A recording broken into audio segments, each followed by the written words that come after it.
Hello everyone. Today we're going to talk about an exciting new language, Mojo. The big idea behind Mojo is it is very Pythonic.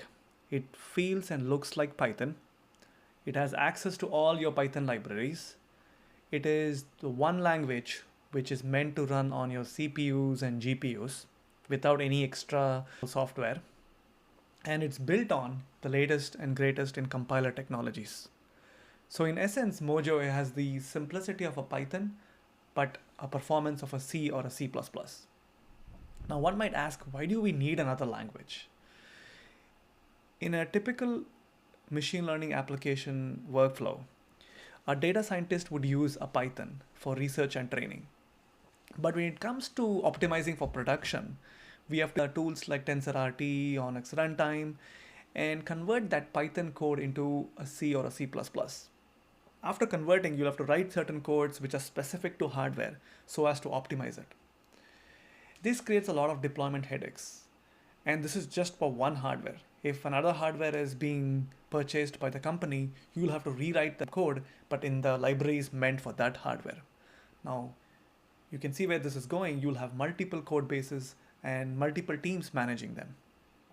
So the philosophy on which Mojo was built is, can we have one language which can be used to program on all hardware?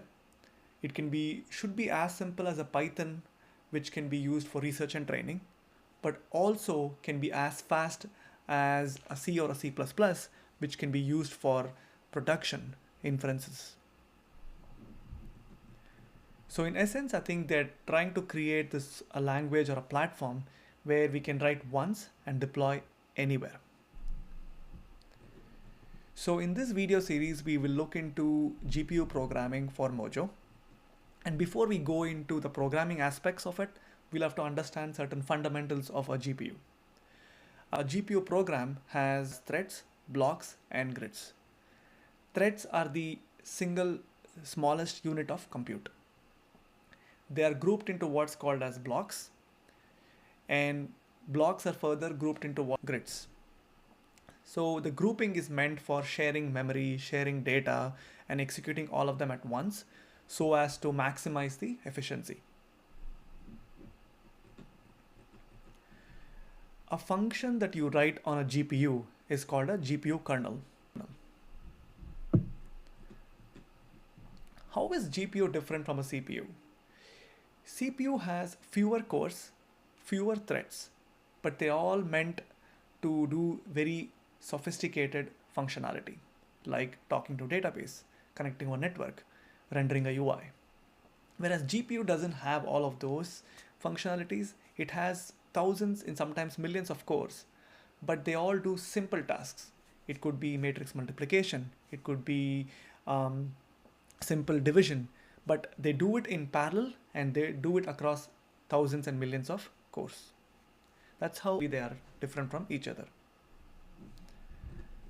The communication patterns between CPU and GPU is also very critical to understand before you write a GPU program. So in a GPU program, a CPU is called as a host. A GPU itself is referred to as a device. And a typical pipeline or a workflow would be something where a CPU would launch a kernel, the kernel being the function that runs on a GPU. The GPU executes them on millions of threads in parallel, and then the results are then accumulated and given back to CPU to show it to the end user. So in essence, the CPU acts like a master and the GPU acts like a slave, but doing and executing the computations in parallel. With this understanding, let's write a simple kernel that executes on a GPU. We first import certain necessary libraries, and you can see the syntax is very similar to Python. We check the presence of the accelerator. In this case, I'm checking whether I have an NVIDIA or an AMD GPU. It looks like I do have an NVIDIA one. Then at this point, we can start writing our first kernel.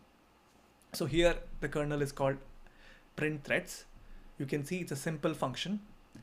And all I'm trying to do is just to print the thread ID and block ID. To execute the function, I need the following 3 lines of code. The first line fetches the reference to the GPU. So I said a device is called a GPU in a GPU program. So essentially this translates to reading as GPU context, but we call it device context. After getting the context or the reference to the GPU, we want to queue a function. A function again is also called as a kernel. So we want to execute this function which we wrote. And the prerequisite for executing on a GPU is we have to tell it how many threads do we need. Now it's not sufficient to say we need 16 threads. We want to again understand it's divided into threads and blocks. So we say we need 4 blocks per grid and 4 threads per block. So essentially we are asking for 16 threads, but instead of directly telling the GPU that we need 16 threads, we said, can you spin up 4 blocks, and within each block, can you spin up 4 threads and execute this function and provide the results.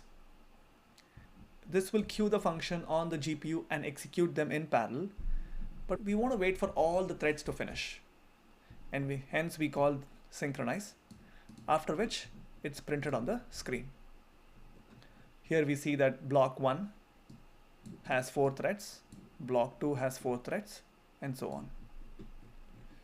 You can also visualize it in the matrix form here. So here we see there are 16 threads, but within each block there are only 4 threads identified as 0, 1, 2, and 3, and block themselves are 0, 1, 2, and 3. This is a one-dimensional view, but the blocks and threads themselves can be expanded to 2-dimensional, which would look something like this, and also further into 3 dimensions, which would look something like this, where each block, let's say, would be identified as 0, 0, 0, and within each block you will have, let's say, 16 threads, each of which is identified as 0, 0, 0 all the way to 1, 1, 1. So that is the summary of how a GPU program will look like. It starts off writing a function, fetching the context, queuing the function that you want to execute. But before you do that, you pick how many threads and blocks you want to do.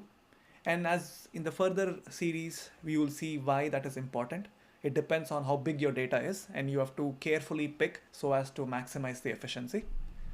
And once the work is done, you want to synchronize to ensure the results are all done, and then print them on the screen or do other downstream activities. So the key takeaways in this video are: Mojo is a language purpose-built for AI. It is the one language that runs on all hardware. It is perfect for AI workloads. With respect to GPU program, kernel is a function that runs on a GPU. Threads are the simplest individual execution units on a GPU. They are grouped into what's called as blocks, which are further grouped into what's called as a grid. Hope you enjoyed this simple video on GPU programming and Mojo. Stay tuned for further videos. Thank you.